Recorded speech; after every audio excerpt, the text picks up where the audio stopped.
வணக்கம் நேயர்களே, கடவுள் அருள் டிவி நேயர்களுக்கு லக்ஷ்மி நாராயணன் அன்பு வணக்கங்கள். இப்போ நாம் பார்க்க போகிறது வார ராசி பலன் 15ஆம் தேதியிலேருந்து 21ஆம் தேதி வரை எப்படி இருக்க போதான்னு பார்க்க போகிறோம். ஸோ எப்போதுமே சொல்கிறதாங்க, லக்னத்துக்கு பாருங்கள். ராசிக்கு பார்ப்பதோட லக்னத்துக்கு பார்க்க ரொம்ப பர்ஃபெக்டாக இருக்கும். உதாரணமாக ஒரு மகர லக்னம் விருச்சிக ராசினா நீங்கள் விருச்சிக ராசிக்கான பலன்களை பார்க்கறதோட மகர ராசிக்கான பலன்களை பார்க்க ரொம்ப பர்ஃபெக்டாக இருக்கும். முதல்ல வர்றது பொது பலன்கள், அதுக்கப்புறம் தசா புக்தி பலன்கள். உங்கள் ஜாதகத்தில் என்ன தசா புக்தி அந்தரங்கள் வருதோ அதை நீங்கள் மிங்கிள் பண்ணி பார்க்கும்போது ரொம்ப பர்ஃபெக்டாக இருக்கும். வீடியோட எண்டில் டிப் ஆஃப் த வீக் இருக்குது, மறக்காமல் பாருங்கள். மீனராசி. ஸோ மீனராசிக்கு பார்த்திங்கன்னா உங்களது ராசி அதிபதி குரு 4 வக்கரமாக இருக்கும். உங்களுக்குள் ஒரு பிடிவாதம் இருக்கும். தொழில் ரீதியான விஷயங்களும் பார்த்திங்கன்னா ரொம்ப வேகமாக போகிறதும் கொஞ்சம் ஸ்லோ டவுனாக போகிற மாதிரி ஃபீலிங் கண்டிப்பாக கொடுக்கும். அதுக்கப்புறம் 2 மற்றும் 9ஆம் அதிபதி செவ்வாய் அது 10ல் இருக்கும்போது வெளிநாட்டில் இருக்கிறவங்களுக்கு நல்ல ஒரு ஏற்றங்களை கொடுக்கும். வெளிநாடு விசா லீகல் இஷ்யூஸ் ஏதாவது இருந்தால் அது கொஞ்சம் கிளியராகிறதுக்கான ரொம்ப அற்புதமாக இருக்குங்க. மற்றபடி பார்த்திங்கன்னா உங்களுக்கு 3 8ஆம் அதிபதியான சுக்கிரன் 3 8ஆம் அதிபதி சுக்கிரன் உங்களுக்கு இப்போ 9ல் இருக்கும்போது அப்பாவோட உடல்நலம் சம்மந்தமான விஷயம் ரொம்ப கேர்ஃபுல்லாக இருக்கணும். கொஞ்சம் ஸ்ட்ரெஸ்ஸஸ் டென்ஷன்ஸ் இருக்கும். அதனால் அந்த மாதிரி விஷயங்கள் கொஞ்சம் பார்த்து நடந்துக்கணும். அது மட்டும் இல்லாமல் பெண்கள் விஷயங்கள் ஏதாவது பிரயாணம் பண்ணுற மாதிரி இருக்கும் விஷயங்கள், ரொம்ப லாங் ட்ரைவ்லாம் போகிறீங்கன்னா கொஞ்சம் கேர்ஃபுல்லாக இருந்துக்கிறது ரொம்ப ரொம்ப நல்லது. 4 மற்றும் 7ஆம் அதிபதியான புதன் பார்த்திங்கன்னா 9ல் இருக்கும்போது உங்களுக்கு நல்ல ஒரு ஏற்றம், நல்ல லாபங்கள் கொடுக்கும். அதுவும் சனியுடைய சாரத்தில் இருக்கும்போது அந்த சனி புதன் காம்பினேஷன்ஸ் இருக்கும்போது கொஞ்சம் கேர்ஃபுல்லாக ஹேண்டில் பண்ணணும். மற்றவங்க நம்மளை ஏமாத்துறதுக்கான சூழ்நிலைகள் வரனால மற்றவங்க எது சொன்னாலும் உடனே நம்பாமல் கொஞ்சம் பார்த்து, வியாபாரமாக இருந்தாலும் சரி, நிலபுலன்கள் ரிஜிஸ்ட்ரேஷன் சம்மந்தமான விஷயம் கொஞ்சம் கேர்ஃபுல்லாக இருந்துக்கணும். அதுக்கப்புறம் பார்க்கும்போது உங்களுக்கு 5ஆம் அதிபதியான சந்திரன். ஸோ 5ஆம் அதிபதி சந்திரன் பார்த்திங்கன்னா கொஞ்சம் அந்த திங்கள் செவ்வாயில் மட்டும் கொஞ்சம் கேர்ஃபுல்லாக இருந்துங்க. ஏன்னா 8ல் போகும்போது தேவையில்லாத மன உளைச்சலையும் ஒரு டென்ஷன் ஸ்ட்ரெஸ்ஸையும் கொடுக்கறதுக்கான வாய்ப்பு ரொம்ப கவனமாக இருக்கணும். அதுக்கப்புறம் உங்களுக்கு 6ஆம் அதிபதியான சூரியன் 9லும் நிறைய பிரயாணங்கள். ஸோ நிறைய பிரயாணங்கள் வேலை விஷயமாக கொஞ்சம் அலைச்சல் ஜாஸ்தியாக இருக்கும். தந்தை சார்ந்த உறவுகளில் கொஞ்சம் நமக்கு மனக்கசப்பு இல்லைன்னா ஒரு மருத்துவ செலவு ஏற்படுறதுக்கான வாய்ப்புகள் கொஞ்சம் கவனமாக இருந்துக்கணும். 7ஆம் அதிபதியான புதன் 9ல் இருக்கும்போது குடும்பத்தோடு கொஞ்சம் பிரயாணம், வெளியூர் பிரயாணம் பண்ணுறது இல்லைன்னா வியாபார ரீதியாகவும் நிறைய பிரயாணம் பண்ணுற மாதிரி சூழ்நிலை கண்டிப்பாக ஏற்படுத்தும். அம்மாவுடைய உடல்நலம் சம்மந்தமான விஷயங்கள் கொஞ்சம் பிரச்சனைகள் ஏற்படலாம். அம்மாவுக்கும் உங்களுக்கும் கொஞ்சம் டிஸ்பியூட் வரதுக்கான வாய்ப்பு ரொம்ப கவனமாக பார்த்துக்கணும். அதுக்கப்புறம் பார்க்கும்போது உங்களுடைய 8ஆம் அதிபதி 9ல் இருக்கும்போது அப்பாவுடைய சூழ்நிலையில் கொஞ்சம் கவனமாக இருக்கணும். அப்பா ஒய்ஃப் ஏதாவது சொல்லிட்டு அப்பாவை திட்டுறது இல்லை வெளிநாட்டில் கொஞ்சம் ஒரு ஃபண்ட் ரீதியாக ஏதாச்சும் லாக் ஆகிறதுக்கான வாய்ப்புனாலும் ரொம்ப கவனமாக இருக்கணுங்க. அதுக்கப்புறம் பார்க்கும்போது உங்களுடைய 10ஆம் அதிபதி 4ல் இருக்கும்போது தொழில் ரீதியான விஷயங்கள் நம்ம எவ்வளோ எஃபோர்ட் போட்டாலும் ஒரு பெரிய லெவலில் வரல, கொஞ்சம் ஸ்லோ டவுன் ஆகுதுங்கிற ஃபீலை கண்டிப்பாக கொடுக்குங்க. ஸோ கொஞ்சம் நிதானமாக பொறுமையாக தான் ஹேண்டில் பண்ணிடணும். ஏன்னா ரிசல்ட் கொஞ்சம் ஸ்லோவாக தான் வரும். ஸோ இதுவரை பார்த்து பொது பலன்கள். இப்போ பார்க்கும்போது தசாபுக்தி மீன லக்னமாக இருந்து சூரியன் சூரியன் 6ஆம் அதிபதி 9லும் வேலை விஷயங்கள் நிறைய பிரயாணம் பண்ணுற சூழ்நிலை கண்டிப்பாக ஏற்படுத்தும். அதுவும் கொஞ்சம் நிறைய பிரயாணங்கள். அது மட்டும் இல்லை அப்பாவோட உடல்நலம் சம்மந்தமான விஷயம் கொஞ்சம் கேர்ஃபுல்லாக பார்த்துக்கிறது ரொம்ப ரொம்ப நல்லது. மீன லக்னமாக இருந்து சந்திரன் தசாபதி சந்திரன் திங்கள் செவ்வாயில் 8ல் பிரயாணிக்கும் போது கொஞ்சம் கவனமாக இருக்கும் திங்கள் செவ்வாயில். அதுக்கப்புறம் எல்லாமே சிறப்பாக இருக்குங்க. குழந்தைகளுக்கு உங்களுக்கும் அந்த டைமில் தேவையில்லாத டிஸ்பியூட், தேவையில்லாத வாக்குவாதங்களை கொஞ்சம் தவிர்த்துக்கங்க.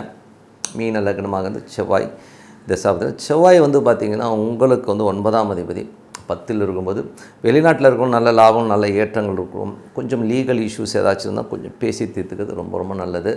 மீன லக்னமாக ராகு தேசம் ராகு 12ல் இருக்குங்க. ஸோ ராகு 12ல் இருக்கும்போது நிறைய பிரயாணங்கள், வெளியூர் போகணும், வெளிநாடு போகணும், அங்கே போகணும், இங்கே போகணும், சுற்றிக்கிட்டே இருப்பீங்க.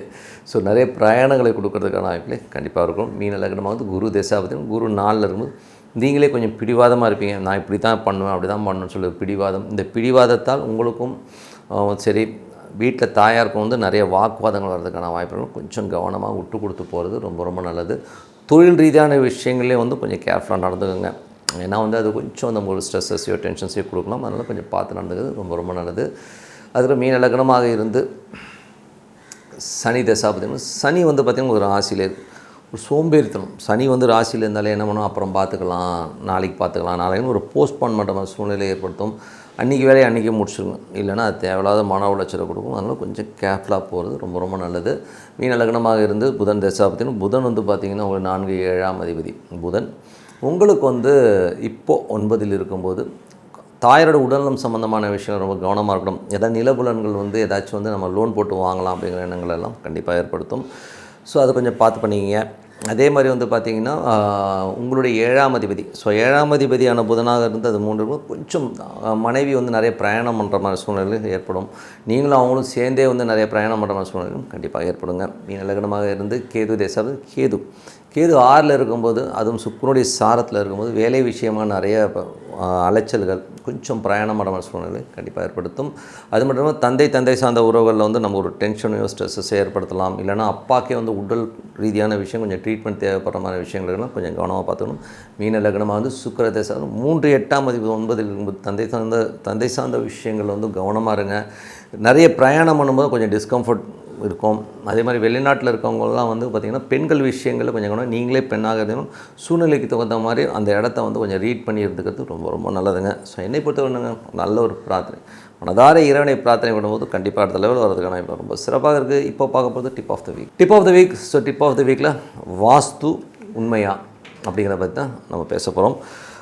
வாஸ்து உண்மையானா கண்டிப்பாக உண்மைங்க. ஏன்னா வந்து என் லைஃப்பில் நான் பார்த்த வரை வந்து வாஸ்து வந்து ரொம்ப பர்ஃபெக்டாக உண்மையாகத்தான் இருக்குது. ஏன்னா நாங்கள் இருந்த வீட்டில் வந்து பார்த்திங்கன்னா முதல்ல ஒரு பழைய வீடு இருந்து ஒரு ஓடு வீட்டில் இருந்ததுங்க, மல்சரவாகத்தில் இருந்தது. ஸோ அதில் வந்து பார்த்திங்கன்னா எங்களுக்கு வந்து அந்த வீடோடைய அமைப்பில் வந்து பார்த்திங்கன்னா அவ்வளோ பர்ஃபெக்டாக வந்து ஒரு சின்ன வீடாக இருந்தாலும் அந்த வீட்டில் வந்தவங்க எல்லாமே ரொம்ப சாதாரணமாக, நாங்கள் வாடகை விடும்போதே அந்த வீட்டில் வந்து வந்தவங்க வந்து ரொம்ப சாதாரண லெவலில் இருப்பாங்க. ஆனால் அதுக்கப்புறம் போகும்போது பார்த்திங்கன்னா நல்ல வண்டி வாகனத்தோட ஒரு பெரிய லெவலில் வரவங்களாம் சொல்லுவாங்க இந்த வீடு ரொம்ப அதிர்ஷ்டமான வீடுன்னு சொல்லுவாங்க. அவ்வளோ ஒரு நல்ல வீடு அந்த வீடு.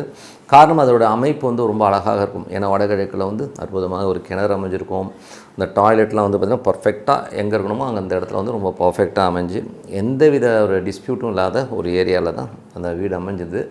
பட் அது இடம் வந்து கொஞ்சம் பெரிய இடம், நீளமாக இருக்கும்போது என்ன ஆகிடுதுன்னா அது வந்து நாங்கள் ஒரு புது வீடு கட்டுறோம். ஸோ புது வீடு கட்டும்போது என்ன ஆகிடுதுன்னா அப்போது நமக்கு வந்து வாஸ்துனால ரொம்ப சின்ன பையனும்போது நமக்கு அந்த வாஸ்துவை பற்றி பெருசாக தெரியாது. ஸோ அப்போது வீடு கட்டுறோம், ஒரு இன்ஜினியர் வச்சு கட்டும்போது அது பார்த்திங்கன்னா அது கட்டி முடித்தோம். அதில் ஏகப்பட்ட குழப்பங்கள். அதுலேருந்து என்ன ஆகிடுதுன்னா அந்த லைன் கொடுக்குறோம் இல்லையா, எல்லாருமே வந்து வாஸ்து பிரகாரம் அவர் என்ன சொல்லுவார், அவர் வந்து ஃப்ளாட்லாம் கட்டுற ஒரு பில்டர் தான். அவர் கட்டும்போது அவர் அமைப்பு பிரகாரம் டாய்லெட்லாம் கரெக்டாக தான் போட்டார், இல்லைன்னு சொல்ல முடியாது. ஆனால் அது ஈசானியத்தில் அந்த டாய்லெட் பைப் லைன்ஸ் வந்து ஃபுல்லாக ஈசானியம், கன்னிமூலை எல்லாத்தையுமே எஃபெக்ட் பண்ணிச்சு. டோட்டலி வந்து அந்த பில்டிங்கே வந்து டோட்டலாக வந்து எஃபெக்ட் ஆகி அந்த வீட்டில் நாங்கள் கிரகப்பிரவேசம் பண்ணி போய் அடுத்த வருஷம்லாம் எங்கள் மதர் இறந்துட்டாங்க. டோட்டல் ஃபேமிலி வந்து டோட்டலாக கொலாப்ஸ் ஆச்சு. ஏன் சொல்கிறேன்னா அவ்வளோ ஒரு அந்த வாஸ்துங்கிறது வந்து அவ்வளோ பர்ஃபெக்டாக ஒர்க் ஆச்சு. அதுக்கப்புறமாவும் பார்த்திங்கன்னா அதுக்கப்புறம் வாங்கினவங்க வந்து அதை ஆல்ட்ரு பண்ணி அழகாக பண்ணாங்க. எதுக்குன்னா அதுக்கப்புறம் நாங்கள் அந்த ப்ராப்பர்ட்டி விற்கிற மாதிரி ஒரு சூழ்நிலையை கண்டிப்பாக ஏற்படுத்துச்சு. ஏன்னா வாஸ்து இருக்கானா கண்டிப்பாக இருக்குது. ஏன்னா அதே மாதிரி இன்னொரு வீட்டுக்கு போனேன். அந்த வீட்டில் வந்து பார்த்தீங்கன்னா எனக்கு வடகிழக்கில் வந்து பெரிய பள்ளம் வந்து அது பழைய வீட்டு ஸ்டைலில் இருக்கும். ஸோ அந்த வீட்டுக்குள்ளே நுழையும் போது பார்த்திங்கன்னா அங்கேருந்து பார்த்தீங்கன்னா என்னோடய கிராஃப்ட் டக்குன்னு ஏறிச்சு. ஒரு வருமானத்துலையும் சரி, நல்ல ஒரு பணம், நல்ல வசதி, நல்ல ஒரு சந்தோஷமான வாழ்க்கை அதுலேருந்து வந்துச்சு. அதுக்கு காரணம் என்னென்னா அந்த வாஸ்து வந்து அவ்வளோ பர்ஃபெக்டாக அமைஞ்சு. நமக்கு நல்ல நேரம் இருந்ததுன்னா கண்டிப்பாக வந்து வாஸ்து வந்து நம்மளை நல்ல வீட்டுக்கே கொண்டு போகும். பட் தான் நம்ம அலர்ட்டாக இருந்துக்கணும். ஸோ ஒரு சில விஷயங்களே ரொம்ப அலர்ட்டாக நம்ம பார்க்கும்போது கண்டிப்பாக வாஸ்து வந்து ரொம்ப பர்ஃபெக்டாக ஒர்க் ஆகுது. அது மட்டும் இல்லாமல் இன்பிட்வீன் வந்து வேறு ஒரு வீட்டுக்கு சேஞ்ச் ஆகும்போது ரொம்ப கஷ்டம். கிட்டத்தட்ட ஒரு 10 வருஷம்லாம் ரொம்ப கஷ்டப்பட்டோம். அந்த எங்கள் அம்மா இறப்புக்கு அப்புறம் நாங்கள் வாடகைக்கு ஒரு வீட்டுக்கு போனோம். அங்கே பார்த்தா கன்னிமூலையில் வந்து உங்களுக்கு வந்து டாய்லெட் வந்தது. ரொம்ப நிறைய கடன்கள், நிறைய பிரச்சனைகள். அதுக்கப்புறம் நாங்கள் வந்ததுக்கப்புறம் வேறு ஒருத்தவங்க போனாங்க, அவங்களுக்கும் ஒரு பெரிய டிசாஸ்டர். அதே மாதிரி கடன் பிரச்சனைகள் அவங்களும் மாட்டி ரொம்ப ஒரு ஸ்ட்ரெஸ்ஸையும் டென்ஷனையும் உருவாக்குச்சுங்கிறது தான் உண்மையான விஷயம். ஸோ வாஸ்து உண்மையா அப்படின்னா பர்ஃபெக்டாக உண்மை. நம்ம எவ்வளோ செலவு பண்ணுறோம், வாஸ்துக்கு செலவு பண்ணுறது ரொம்ப ரொம்ப முக்கியம். அது மட்டும் இல்லாமல் அளவுகள் ரொம்ப முக்கியங்க. ஆக்சுவலாக வந்து வாஸ்துவில் வந்து அந்த ரூமோட அளவுகள் ரொம்ப முக்கியம். அதே மாதிரி வந்து கோஸ், இந்த மாதிரி கோஸாக இருக்கிறது இதெல்லாம் வந்து ரொம்ப ரொம்ப முக்கியம். அதில் வந்து வடகிழக்கு மட்டும் நீண்டிருந்ததுன்னா ஒன்றும் பிரச்சனை கிடையாது. மற்றது இருந்ததுன்னா நீங்கள் வந்து ஸ்கொயர் பண்ணி பண்ணுறது ரொம்ப ரொம்ப நல்லதுங்க. இல்லைனா அது தேவையில்லாத மன உளைச்சலையும் ஒரு டென்ஷனையும் கொடுக்குங்கிறது வந்து எந்தவித சந்தேகமும் இல்லை. அதனால் வாஸ்துங்கிற சயின்ஸ் வந்து ரொம்ப ரொம்ப ரொம்ப பர்ஃபெக்டாக இருக்கும். இது வந்து ரொம்ப சிம்பிளாக பார்க்கணும்னா வடகிழக்கு, தென்கிழக்கு, அதாவது வடகிழக்கை வந்து நம்ம ஈசானியம் சொல்லுவோம், தென்கிழக்கை வந்து கன்னிமூலம் சொல்லுவோம். இந்த 2 இடத்துல டாய்லெட் வரக்கூடாதுங்க. இது ரொம்ப மெயினான ப்ராப்ளம் அங்கே தான் வரும். ஸோ டாய்லெட் பைப்ஸோ அங்கே கிராஸ் ஆகாமல் இருக்கிறது ரொம்ப ரொம்ப நல்லது. அதுக்கப்புறம் பார்த்திங்கன்னா பிரம்மஸ்தானம் அப்படின்னும். ஸோ பிரம்மஸ்தானம்ன்றது வந்து பார்த்திங்கன்னா வீடு கட்டுறீங்கன்னா வீடுக்கு மையம்னு ஒன்று வரும். So centre of the building, அங்கே வந்து பில்லர்ஸ் வராமல் இருக்கிறது ரொம்ப ரொம்ப நல்லது. அப்புறம் ஜென்ரலாக வந்து மேற்கு பகுதியில் வந்து உங்களுக்கு வந்து படிக்கட்டுகள் அமைகிறது ரொம்ப ரொம்ப நல்லது. அதுக்கப்புறம் வெயிட்டு எதுவுமே வந்து வடக்கு கிழக்கில் இல்லாமல் இருக்கிறது. இதெல்லாம் வந்து ஒரு ஜென்ரலான ரூல், ஓகேங்களா. வடக்குலேயும் கிழக்குலையும் வெயிட் ஏறாமல்னா ரொம்ப அதிகமாக வெயிட் இல்லாமல் பார்த்துக்கணும். அதே மாதிரி அந்த இடத்துல வந்து கொஞ்சம் இடம் அதிகமாக இருக்கிற மாதிரி விட்டுட்டிங்கன்னா ரொம்ப நல்லாயிருக்கும். வடகிழக்கில் கிணறு அமையிறது நல்லது. பள்ளமாக வடக்கும் கிழக்கும் வடகிழக்கும் கொஞ்சம் பள்ளமாக இருக்கிறது ரொம்ப நல்லது. ஸோ இதெல்லாமே சயின்ஸாக நடக்கணும், சூப்பராக ஒர்க் ஆகுதுங்க. அது ஜியாகிரபிக்கலில் வந்து சில பேர் வந்து அந்த மாதிரி இடத்துல போய் குடியிருப்பாங்க. அவங்க எக்கனாமிக்கல் ஸ்டேட்டஸ்லாம் வந்து வேறு லெவலில் முன்னேறதெல்லாம் கண்டிப்பாக பார்த்துருக்கோம். அதனால் வந்து வாஸ்து உண்மையான கண்டிப்பாக உண்மை. யாராவது வீடு கட்டிங்கன்னா நல்ல வாஸ்து நிபுணரை வச்சு பாருங்கள். அதுக்கு செலவு பண்ணுறது தப்பே கிடையாது. ஏன்னா ஒரு பர்ஃபெக்டான வீடு அமைஞ்சிச்சுன்னா அதுக்கப்புறம் குடும்பம் இல்லை, எத்தனையோ ஒரு பரம்பரையாக நீ வாழப்போகிற வீடு அற்புதமான வீடாக அமைய வாழ்த்துக்கள்னு சொல்லிட்டு உங்களிடம் விடைபெறுவது உங்கள் லக்ஷ்மி நாராயணன். நன்றி, வணக்கம்.